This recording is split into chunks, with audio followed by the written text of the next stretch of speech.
Welcome back to Billderberg News. I'm your host Chris, and today we are talking about Tory Lanez. Tory Lanez's claim of innocence has been publicly acknowledged, and now the district attorney's office has just 2 weeks to respond.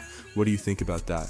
It feels like a lot of buried details and overlooked evidence are resurfacing, like the whole case might not have been as solid as it was made to look.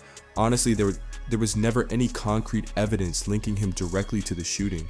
People were quick to judge without solid proof, and with only 2 weeks for the DA to respond, that's barely enough time to put together a real case. They know they're on a tight deadline, which could seriously limit how thoroughly they can respond.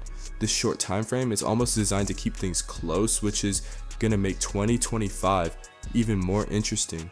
We'll be seeing how this all plays out soon, and honestly, I never fully bought into the narratives. From the very beginning, there was so much pressure to pin it on Tory, like the story was set before all the facts were even out.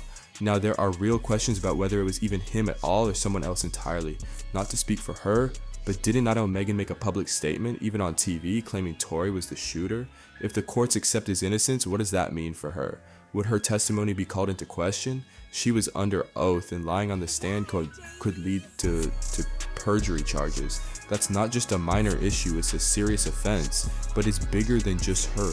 The case is sweeping through everyone involved, the DA, the prosecutors, the defense lawyers, even private investigators. If you were part of this, if you had a hand in building the case, your career or license could be on the line.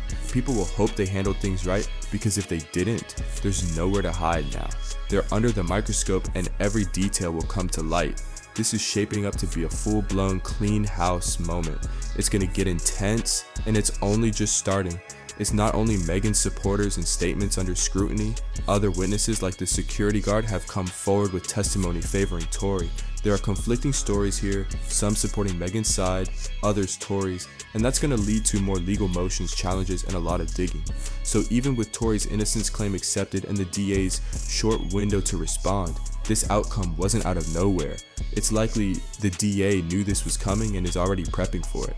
But if they don't respond properly, what does that mean for Tory? Could he be released?